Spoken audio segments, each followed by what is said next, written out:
مسجد الحرام مکۃ المکرمہ اور مسجد النبوی مدینہ المنورہ سے خطبے کا اردو ترجمہ کے لیے ہمارے سوشل نیٹ ورک کو فالو کرنا نہ بھولیں اور اپنے دوست احباب کے ساتھ بھی ضرور شیئر کیجیے۔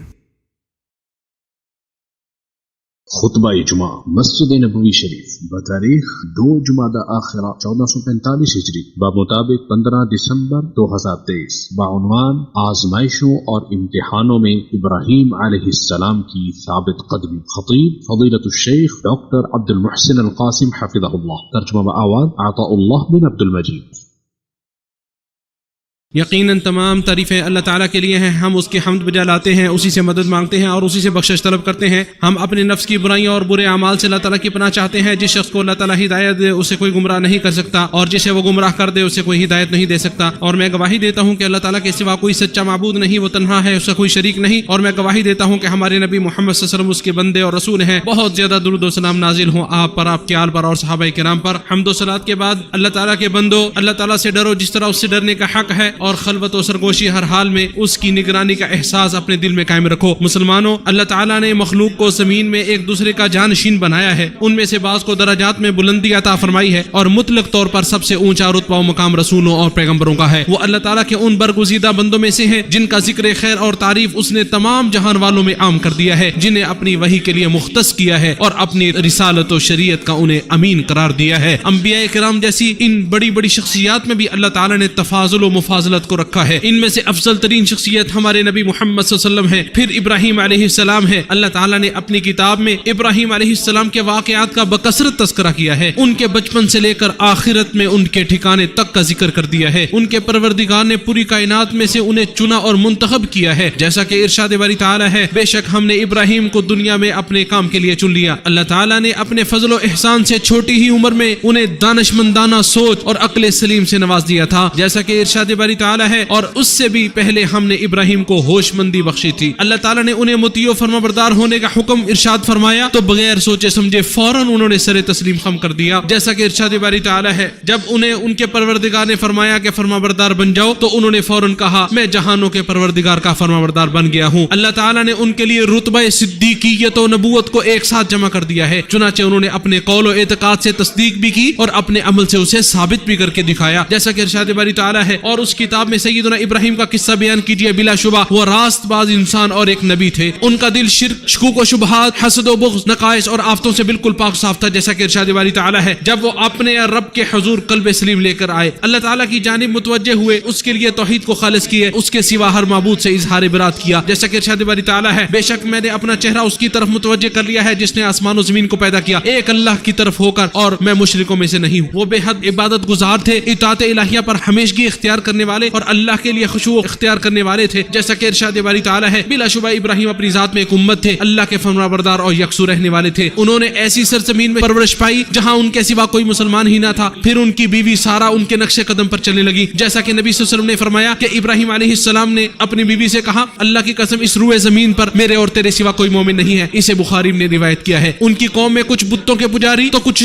ستاروں کے پرستش کرنے والے تھے، اور ان کا والی و حاکم رب ہونے کے دعوے دار تھا۔ انہوں نے ان سب کو اللہ کی طرف بلایا اور خود ابھی نوجوان ہی تھے، جیسا کہ ارشاد باری تعالیٰ ہے، بعض لوگ کہنے لگے ہم نے ایک نوجوان کو ان بتوں کا ذکر کرتے سنا تھا جس کا نام ابراہیم ہے۔ اللہ تعالیٰ نے انہیں عقل کے ساتھ قوی حجت و برہان کو خوبصورت پیرائے میں جامع معنی کلام کے ساتھ بیان کرنے کی صلاحیت عطا فرمائی ہے۔ انہوں نے بتوں کی پرستش کرنے والوں کے ساتھ مناظرہ کیا، جیسا کہ ارشاد باری تعالیٰ ہے، ابراہیم نے پوچھا جب تم انہیں پکارتے ہو تو یہ تمہاری بات سنتے ہیں یا تمہیں کچھ فائدہ یا نقصان دے سکتے ہیں؟ اور اپنے باپ کو مخاطب کرتے ہوئے فرمانے لگے، ابا جان آپ ایسی چیزوں کی عبادت کیوں کرتے ہو جو نہ سنتی ہیں نہ دیکھتی ہیں اور نہ تمہارے کسی کام آ سکتی ہیں؟ ستاروں کی پوجا کرنے والوں کے ساتھ ان کے معبودان کے کچھ عرصہ غائب رہنے کا تذکرہ کرتے ہوئے ان سے مباحثہ کیا، جیسا کہ ارشاد باری تعالیٰ ہے کہ میں غروب ہونے والوں سے محبت نہیں کرتا۔ ربوبیت کے دعوے دار نمرود سے یوں کلام کیا، ارشاد باری تعالیٰ ہے، پھر ابراہیم نے کہا اللہ تعالیٰ تو سورج کو مشرق سے نکالتا ہے، تم ذرا مغرب سے نکال کے دکھاؤ۔ اللہ عز و جل نے آپ کو خانہ کعبہ کی تعمیر کا حکم دیا، اپنے مقدس گھر کو شرک سے پاک کرنے کی تاکید کی، اور آپ کو حج کے اعلان کا حکم دیا، تو آپ نے ان تمام تمام ذمہ داریوں کو بخوبی انجام دیا. اللہ تعالیٰ نے آپ کو نعمتیں دے کر آزمایا تو آپ نعمتوں پر شکر گزار ثابت ہوئے. ارشاد باری تعالیٰ ہے وہ اللہ تعالیٰ کی نعمتوں کے شکر گزار تھے. آپ کو مصیبتوں اور آزمائشوں میں ڈال کر آزمایا تو آپ ان میں صبر کے پہاڑ بن گئے. اپنی جوانی میں اولاد کی نعمت سے محروم رہے اور جب آپ بڑھاپے کی حالت میں شام کی سرزمین میں قیام پذیر تھے تو اللہ تعالیٰ نے ہاجرہ علیہ السلام کی کوکھ سے آپ کو اسماعیل عطا فرمایا. اور ہاجرہ علیہ السلام کے بارے میں نبی کریم صلی اللہ علیہ وسلم نے ارشاد فرمایا وہ لوگوں کے ساتھ مل جل کر رہنے اور انسیت کو پسند کرنے والی تھی. بخاری نے اسے روایت کیا ہے. تو اللہ عز و جل نے آپ کو حکم دیا کہ انہیں اور ان کے شیرخوار بچے کو پہاڑوں کے درمیان ایک ایسی وادی میں چھوڑائیں جہاں نہ کوئی آہٹ اور سنسناہٹ ہے اور نہ ہی مونس و غمخوار ہے, جو ایک بے آب ہو گیا اور بنجر زمین ہے, جسے دیکھ کر ہاجرہ علیہ السلام کو جب وحشت کا احساس ہوا تو آپ کے پیچھے دوڑ کر آئیں اور پوچھنے لگی کیا اللہ نے آپ کو ایسا حکم دیا ہے؟ تو آپ نے فرمایا جی ہاں. تو انہوں نے کہا تب اللہ عز و جل ہمیں کبھی ضائع نہیں کرے گا. تو جناب ابراہیم علیہ السلام ان دونوں کی جدائی پر صبر کے پیکر بنے رہے. اس دوران اسماعیل علیہ السلام نے جوانی کی دہلیز پر قدم بھی رکھا, رشتہ ازدواج سے منسلک بھی ہوئے, والدہ وفات بھی پا گئی, لیکن اس دورانیے میں ان دونوں کی زیارت نہ کر سکے. اس کے بعد ابراہیم علیہ السلام تشریف لائے تو جناب اسماعیل علیہ السلام نے آپ کو دیکھا تو آپ کی طرف بڑھے اور ایسے موقع پر جیسے ایک باپ اپنے بیٹے سے اور بیٹا اپنے باپ سے جس گرم جوشی کے ساتھ ملتا ہے, معانقہ و مصافحہ کرتا ہے, ویسے ہی انہوں نے کیا. اس سے فارغ ہونے کے بعد گویا ہوئے اے اسماعیل بے شک اللہ نے مجھے حکم دیا ہے کہ میں اس جگہ اللہ کے گھر کی تعمیر کروں. چنانچہ اسماعیل علیہ السلام پتھر اٹھا کر لاتے اور ابراہیم علیہ السلام اس کی تعمیر کرتے جاتے. اسے بخاری نے روایت کیا ہے. اور جب ابراہیم علیہ السلام اس طویل جدائی کے بعد اپنے اکلوتے فرزند سے مل کر بے انتہا خوش ہوئے تو اللہ تعالیٰ کا حکم آ گیا اسے ذبح کرو. بِإِنْهُمَا ان کو ذبح کرنے سے آپ کی نسل ختم ہو جاتی. آپ نے اپنے رب کے حکم کے سامنے سر تسلیم خم کر دیا اور اسماعیل کو ذبح کرنے کے لیے گدی کے بل لٹا لیا تو بطور فدیہ ان کی جگہ ایک عظیم ذبیحہ آ گیا. ارشاد باری تعالیٰ ہے بے شک یہ تو یقیناً کھلی آزمائش ہے. اور جب انہوں نے اپنی قوم کو اللہ کی وحدانیت کی دعوت دی تو انہوں نے بھیانک آگ بھڑکا دی تاکہ اس میں جلا کر آپ کو اذیت ناک سزا دی جا سکے. پھر انہوں نے آپ کو اس آگ میں پھینک بھی دیا. اللہ تعالیٰ نے ارشاد فرمایا اے آگ تو ابراہیم پر ٹھنڈی اور سلامتی والی بن جا. اللہ تعالیٰ نے اوامر و نواہی کے ذریعے آپ کو آزمایا تو ان سب کی تعمیل کر کے آپ سرخرو ثابت ہوئے. ارشاد باری تعالیٰ ہے اور جب ابراہیم علیہ السلام کو ان کے پروردگار نے کئی باتوں میں آزمایا تو انہوں نے ان سب کو پورا کر دیا. اللہ تعالیٰ نے اس بات پر آپ کی مدح و ستائش کی ہے کہ آپ بکثرت دعا و مناجات کرنے والے تھے, جیسا کہ ارشاد باری تعالیٰ ہے بلا شبہ ابراہیم بڑے بردبار نرم دل اور رجوع کرنے والے تھے. قرآن مجید میں انبیاء کرام میں سے سب سے زیادہ آپ ہی کی دعاؤں کا تذکرہ ہے اور آپ کا دل ہمیشہ اللہ تعالیٰ کے بارے میں حسن ظن سے لبریز رہتا تھا اور آپ کامل یقین رکھتے تھے کہ جو کچھ بھی اللہ تعالیٰ سے مانگا جائے وہ عطا کر دیتا ہے. ارشاد باری تعالیٰ ہے اور میں تو اپنے پروردگار ہی کو پکاروں گا, مجھے امید ہے کہ میں اپنے پروردگار کو پکار کر محروم نہ رہوں گا. چنانچہ آپ نے ایسی چیزوں کی دعائیں کی جن کے بارے میں یہ گمان ہوتا ہے کہ وہ ناممکنات میں سے ہیں, لیکن آپ کی وہ دعائیں بھی قبول ہوئیں. آپ نے اپنے رب سے یہ دعا کی اس وحشت ناک وادی کو جس میں خانہ کعبہ کی تعمیر کی گئی ہے اسے پر امن بنا دے, لوگ اس گھر کا قصد کریں اور دنیا کے ہر گوشے کا پر یہاں موجود رہے. تو اللہ تعالیٰ نے آپ کی دعاؤں کو شرف قبولیت عطا فرمایا. آپ نے دعا کی اللہ نیک و سالود عطا فرما. چنانچہ آپ کے بعد جتنے انبیاء کرام آئے وہ آپ ہی کی نسل سے آئے. آپ نے رب سے التجا کی کہ ان چٹکیل پہاڑوں کے درمیان ایک ایسے نبی کو مبعوث فرما جو لوگوں کو قرآن کی تعلیم دے. تو اللہ تعالیٰ نے مکہ کی سرزمین پر ہمارے نبی محمد صلی اللہ علیہ وسلم کو مبعوث فرمایا. ارشاد باری تعالیٰ ہے اے ہمارے پروردگار ان میں ایک رسول مبعوث فرما جو انہی میں سے ہو, وہ ان کے سامنے تیری آیات کی تلاوت کرے, انہیں کتاب اور حکمت کی تعلیم دے. نبی صلی اللہ علیہ وسلم نے ارشاد فرمایا میں اپنے والد ابراہیم کی دعا کا نتیجہ ہوں. اسے امام حاکم نے روایت کیا ہے. اور جب آپ شب معراج میں 7ویں آسمان پر گئے تو وہاں ابراہیم علیہ السلام کا دیدار نصیب ہوا. تو جبریل امین نے آپ سے کہا یہ تمہارا باپ ہے, ان کو سلام کرو. تو میں نے ان کو سلام کیا اور آپ نے سلام کا جواب دیا اور نیک و صالح فرزند اور نیک و بزرگ نبی کہہ کر استقبال بھی کیا. اسے بخاری نے روایت کیا ہے. اور اپنے رب سے سوال کیا کہ اسے یہ دکھائے کہ کیسے وہ مردوں کو زندہ کرتا ہے تاکہ اسے دیکھ کر ایمان و یقین کے کمال درجے تک پہنچ سکے. تو اللہ تعالیٰ نے وہ چیز آپ کو دکھا دی بلکہ آسمان و زمین کی بادشاہت دکھائی. ارشاد باری تعالیٰ ہے اور اسی طرح ہم ابراہیم کو آسمانوں اور زمین کی سلطنت کا نظارہ کراتے تھے. ابن کثیر رحمہ اللہ فرماتے ہیں یعنی ہم ان پر واضح کرتے تھے کہ کس طرح سے زمین و آسمان کی خلقت پر نظر دوڑانے سے اللہ رب العالمین کی وحدانیت کا پتہ چلتا ہے. ابراہیم علیہ السلام نے اپنے رب سے یہ دعا کی کہ وہ انہیں بتوں کی پرستش سے بچنے کی توفیق دے. چنانچہ وہ توحید پرستوں کے امام بن گئے. انہوں نے اللہ سے یہ بھی دعا کی کہ ان کا ذکر جمیل لوگوں میں باقی رہے, جیسا کہ ارشاد باری تعالیٰ ہے اور آئندہ آنے والی نسلوں میں میرا ذکر خیر باقی رکھ. چنانچہ ہر ملت کے لوگ ان سے محبت کرتے ہیں. ابن قیم رحمہ اللہ فرماتے ہیں بال اتفاق ہر ملت کے لوگ ان کی تعظیم کرتے ہیں, ان سے محبت رکھتے ہیں اور نیز ان کی اولاد و نسل میں سے سب سے افضل شخصیت اور بلکہ پوری اولاد آدم کے سردار ہمارے نبی محمد صلی اللہ علیہ وسلم بھی خوب ان کی تعظیم و تکریم اور عزت و احترام کرتے تھے. ابراہیم علیہ السلام نے جس طرح اپنے عزیز و اقارب کے لیے دعا کی اسی طرح عام مومنوں کے لیے بھی دعا مغفرت مانگی. اس دن جب حساب قائم ہو اللہ رب العالمین کی عبادت اور لوگوں کے لیے دعائیں خیر کے ساتھ ساتھ انہوں نے اپنی اولاد کی بھلائی اور درستی کا بھی خاص خیال رکھا. توحید الہی اور نماز کی پابندی و اہتمام پر ان کی تربیت فرمائی. آپ ان کے لیے یوں دعا کرتے اے ہمارے رب ہمیں اپنا فرمانبردار بنا دے اور ہماری اولاد میں سے بھی ایک جماعت کو اپنا فرمانبردار بنا دے. اے ہمارے پروردگار مجھے اور میری اولاد کو نماز قائم کرنے والا بنا دے. اے ہمارے پروردگار ہماری دعا دعا کو قبول فرما. اپنی اولاد کو اسلام پر ثابت قدم رہنے کی تلقین فرماتے ہوئے فرمایا سو تم ہرگز نہ مرنا مگر اس حال میں کہ تم مسلمان ہو. تو اللہ تعالیٰ نے انہیں اور ان کی اولاد کو عزت و بلندی عطا فرمائی جیسا کہ ارشاد باری تعالیٰ ہے اور ہم نے ان سب کو اپنی رحمت سے حصہ دیا اور ہم نے ان کا نام نیک بلند کیا. امام طبری فرماتے ہیں تمام اہل ملت و ادیان ان کا ذکر خیر کرتے ہیں. اللہ رب العالمین نے ابراہیم علیہ السلام کے گھرانے کو بابرکت بنایا اور اپنے عظیم ترین کتاب کے ذریعے ان کے ذکر کو دوام بخشا اور ان کے بعض اعمال کو قیامت تک کے لیے جاری کر دیا جیسا کہ صفا مروہ کے درمیان سعی ہے, عید الاضحیٰ کی قربانی ہے اور آب زمزم وغیرہ ہے. اللہ رب العالمین کا ارشاد ہے تم پر اے گھر والو اللہ کی رحمتیں اور برکتیں ہیں. ابراہیم علیہ السلام لوگوں پر بے حد مشفق و مہربان تھے, اس لیے جب فرشتوں نے انہیں یہ بتلایا کہ قوم لوط کو ارتکاب فاحشہ کے جرم میں ہلاک کرنے والے ہیں تو ان سے مباحثہ کیا اور کہا انہیں ہلاک نہ کرو شاید کہ وہ توبہ کر لیں. فرشتوں نے کہا اے ابراہیم آپ یہ خیال چھوڑ دیں کیونکہ آپ کے رب کا حکم آ چکا ہے اور بے شک ان پر عذاب الہی آ کر ہی رہے گا جو ٹلنے والا نہیں ہے. ابراہیم علیہ السلام خلق عظیم کے پیکر تھے. اللہ تعالیٰ نے ان کی تعریف کرتے ہوئے انہیں حلیم و بردبار قرار دیا. ارشاد باری تعالیٰ ہے بے شک ابراہیم بردبار اور نرم دل والا تھا. ان کے والد نے جب ان سے سخت کلامی کی تو کہا اگر تو باز نہ آیا تو میں تجھے سنسار کر دوں گا. تو ان کے جواب میں ابراہیم علیہ السلام نے کہا تیرے لیے سلامتی رہے. تو باپ کے لیے بخشش کی دعا کا وعدہ کرتے ہوئے کہا میں اپنے رب سے تیرے لیے بخشش کی دعا کروں گا. نہایت سخی تھے, انہوں نے چند مہمانوں کے لیے ایک موٹا تازہ بچڑا ذبح کر ڈالا. ارشاد باری تعالیٰ ہے چپکے سے اپنے گھر والوں کے پاس گیا اور ایک موٹا بچڑا تلا ہوا لایا. امام بغوی فرماتے ہیں اکیلے ابراہیم علیہ السلام میں وہ ساری نیک خصلتیں جمع تھیں جو ایک پوری امت میں ہوتی ہیں. دین کی بنیاد اللہ تعالیٰ کی عبادت, دین کو اس کے لیے خالص کرنے اور اللہ کے سوا ہر معبود سے اعراض کرنے پر قائم ہے اور یہی وہ ابراہیم علیہ السلام کی ملت ہے جس کی پیروی کرنے کا اللہ تعالیٰ نے ہمارے نبی صلی اللہ علیہ وسلم کو بھی حکم دیا. ارشاد باری تعالیٰ ہے پھر ہم نے تیرے پاس وحی بھیجی کہ تمام راہوں سے ہٹنے والے ابراہیم کے دین پر چل اور وہ مشرکوں میں سے نہ تھا. اللہ تعالیٰ نے نبی صلی اللہ علیہ وسلم کو حکم دیا کہ وہ لوگوں کو بتلا دیں بلا شبہ وہ شرک سے اجتناب کر کے ملت ابراہیمی کی پیروی کرنے والے تھے. ارشاد باری تعالیٰ ہے کہہ دو کہ میرے رب نے مجھے ایک سیدھا راستہ بتلا دیا ہے, ایک صحیح دین ہے ابراہیم کے طریقے پر جو یکسو تھا اور مشرکوں میں سے نہیں تھا. اور رسول صلی اللہ علیہ وسلم صبح کے اذکار میں یہ دعا پڑھا کرتے تھے ہم نے فطرت اسلام کلمہ اخلاص اور اپنے نبی محمد صلی اللہ علیہ وسلم کے دین اور اپنے باپ ابراہیم علیہ السلام کی ملت پر صبح کی جو یک رخ تھا اور فرمانبردار تھے اور مشرکوں میں سے نہ تھے. اسے امام احمد نے مسلم نے روایت کیا ہے. اللہ تعالیٰ نے بھی تمام لوگوں کو ملت ابراہیم کی پیروی کرنے کا حکم دیا ہے. ارشاد باری تعالیٰ ہے تم سب ابراہیم کے دین کے تابع ہو جاؤ جو ایک ہی اللہ کے ہو گئے تھے اور مشرکوں میں سے نہ تھے. ابراہیم خلیل اللہ علیہ السلام نے اللہ تعالیٰ کے تمام اوامر کی تعمیل کی اور عبادت کے تمام مراحل و تقاضوں کو پورا کیا. اس لیے اللہ تعالیٰ نے ان کی تعریف کرتے ہوئے فرمایا اور ابراہیم جس نے حق اطاعت اور رسالت کو پورا کیا بدلے میں اللہ تعالیٰ نے ان پر سلامتی نازل فرمائی ابراہیم پر سلام ہو اور انہیں برکتوں سے بھی نوازا جیسا کہ نبی صلی اللہ علیہ وسلم نے ارشاد فرمایا جیسا کہ تو نے ابراہیم پر برکتیں نازل فرمائی. اسے بخاری نے روایت کیا ہے. اللہ تعالیٰ نے انہیں بڑی عزت دی اور ان کے ساتھ انتہائی لطف و کرم کا معاملہ فرمایا. چنانچہ ابراہیم علیہ السلام نے فرمایا بے شک وہ ہمیشہ سے مجھ پر بہت مہربان ہے. انہیں اپنا خلیل اور دوست بنایا. لفظ خلیل خلا سے ماخوذ ہے جو محبت کا سب سے اعلیٰ اور کامل ترین درجہ ہے اور انہی لوگوں کے لیے امام و پیشوا بنا دیا. ارشاد باری تعالیٰ ہے میں تجھے سب لوگوں کا امام بنانے والا ہوں اور انہیں مومنوں کے لیے نمونہ و آئیڈیل بنا دیا. جیسا کہ ارشاد باری تعالیٰ ہے مسلمانوں تمہارے لیے ابراہیم میں اور ان کے ساتھیوں میں بہترین نمونہ ہے. اور نماز کے آخر میں تمام مسلمان تشہد میں انہیں یاد کرتے ہیں اور یہ دعا پڑھتے ہیں اے اللہ محمد صلی اللہ علیہ وسلم اور آل محمد صلی اللہ علیہ وسلم پر درود بھیج جس طرح تو نے ابراہیم علیہ السلام پر درود بھیجا. اسے بخاری اور مسلم نے روایت کیا ہے. اللہ تعالیٰ نے ان کے نیک اعمال کو دوام و جاودانی عطا کر دی ہے. چنانچہ انہوں نے جس گھر کو تعمیر کیا اس کی طرف دل شوق و اشتیاق میں کھینچے چلے آتے ہیں. ارشاد باری تعالیٰ ہے اور جب ہم نے اس گھر کو لوگوں کے لیے لوٹ کر آنے کی جگہ بنا دیا. نبی صلی اللہ علیہ وسلم نے اسراء و معراج کا واقعہ بیان کرتے ہوئے فرمایا میری نظر جناب ابراہیم علیہ السلام پر پڑی جو بیت المعمور سے ٹیک لگائے ہوئے تھے. اسے مسلم نے روایت کیا ہے. اور لوگوں کو حکم دیا کہ وہ مقام ابراہیم یعنی اس جگہ کو جائے نماز بنا لے جہاں جناب ابراہیم علیہ السلام نے کھڑے ہو کر خانہ کعبہ کو تعمیر کیا تھا. قرآن مجید میں ایک سورت کا نام ہی ان کے نام پر رکھ دیا اور نبی صلی اللہ علیہ وسلم ان سے محبت کرتے تھے. چنانچہ آپ صلی اللہ علیہ وسلم نے اپنے لخت جگر کا نام ہی ان کے نام پر رکھا. ایک آدمی نے رسول اللہ صلی اللہ علیہ وسلم کے پاس آ کر کہا اے مخلوقات میں سے سب سے بہتر ذات. تو رسول اللہ صلی اللہ علیہ وسلم نے ارشاد فرمایا وہ تو جناب ابراہیم علیہ السلام تھے. اسے مسلم نے روایت کیا ہے. امام نووی رحمہ اللہ فرماتے ہیں علماء کرام فرماتے ہیں کہ آپ صلی اللہ علیہ وسلم نے یہ بات تواضع اور انکساری کی وجہ سے فرمائی تھی کیونکہ وہ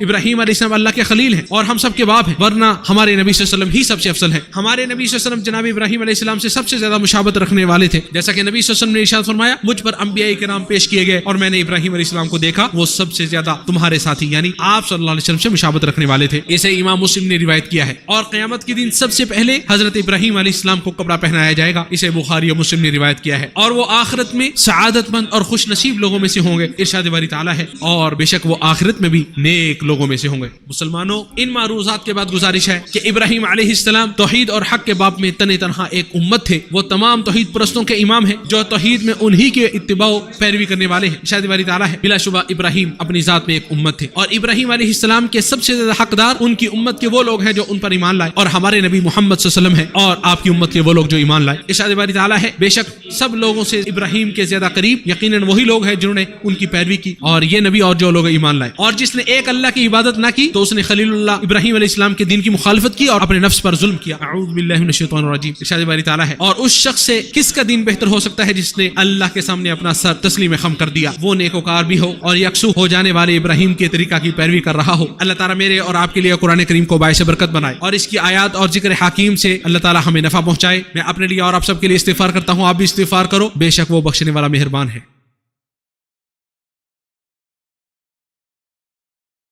تمام تعریفیں اللہ تعالیٰ کے لیے ہیں, اس کے احسانات پر, اور ہر طرح کا شکر ہے اس کی توفیق اور انعامات پر. میں اللہ تعالیٰ کی عظمت شان کا اعتراف کرتے ہوئے گواہی دیتا ہوں کہ اس کے سوا کوئی معبود برحق نہیں, وہ تنہا ہے, اس کا کوئی شریک نہیں. اور میں گواہی دیتا ہوں کہ محمد صلی اللہ علیہ وسلم اس کے بندے اور رسول ہیں. بے شمار درود و سلام نازل ہوں آپ پر, آپ کی آل پر اور صحابہ کرام پر. مسلمانوں, توحید کی دعوت میں تمام پیغمبر متفق تھے, لیکن اوامر و نواہی میں ان کی شریعتیں مختلف تھیں. بس اوقات ایک چیز کسی شریعت میں حرام ہوتی تو دوسری شریعت میں مباح اور جائز ہوتی, اور کبھی اس کے برعکس بھی ہوتا. جیسا کہ ارشاد باری تعالیٰ ہے, تم میں سے ہر امت کے لیے ہم نے ایک شریعت اور ایک راہ عمل مقرر کی ہے. سب سے کامل اور مکمل شریعت خاتم المرسلین محمد صلی اللہ علیہ وسلم کی شریعت ہے. جیسا کہ نبی صلی اللہ علیہ وسلم نے ارشاد فرمایا, مجھے تو اچھے اخلاق کی تکمیل کے لیے مبعوث کیا گیا ہے. اسے احمد نے روایت کیا ہے. اللہ تعالیٰ نے تمام انبیاء اور رسول سے یہ عہد و پیمان لے رکھا ہے کہ وہ ان میں جب محمد صلی اللہ علیہ وسلم کو مبعوث کرے تو سب ان کی شریعت کی پیروی کریں گے. چنانچہ جب اللہ تعالیٰ نے ہمارے نبی محمد صلی اللہ علیہ وسلم کو مبعوث کر دیا ہے تو ان پر ایمان لانا اور ان کی اطاعت کرنا اب تمام انس و جن پر لازم اور ضروری ہے, اور اسی کے ذریعے وہ دنیا و آخرت کی خیرات و بھلائیوں کو سمیٹ سکیں گے. پھر جان لیجئے اللہ تعالیٰ نے آپ سب کو اپنے نبی صلی اللہ علیہ وسلم پر درود و سلام بھیجنے کا حکم دیا ہے. ارشاد باری تعالیٰ ہے, اللہ تعالیٰ اور اس کے فرشتے نبی صلی اللہ علیہ وسلم پر رحمت بھیجتے ہیں. اے ایمان والو, تم بھی ان پر درود بھیجو اور خوب سلام بھیجتے رہا کرو. اے اللہ, ہمارے نبی محمد صلی اللہ علیہ وسلم پر درود و سلام اور برکت نازل فرما. اے اللہ, خلفائے راشدین ابو بکر و عمر عثمان و علی سے راضی ہو جا, جنہوں نے حق و انصاف کے فیصلے کیے, بلکہ تمام صحابہ کرام سے راضی ہو جا, اور اپنے جود و کرم کی بارش کرتے ہوئے ان کے ساتھ ساتھ ہم سے بھی راضی ہو جا. اے سب سے زیادہ فضل و کرم کرنے والے, اے اللہ,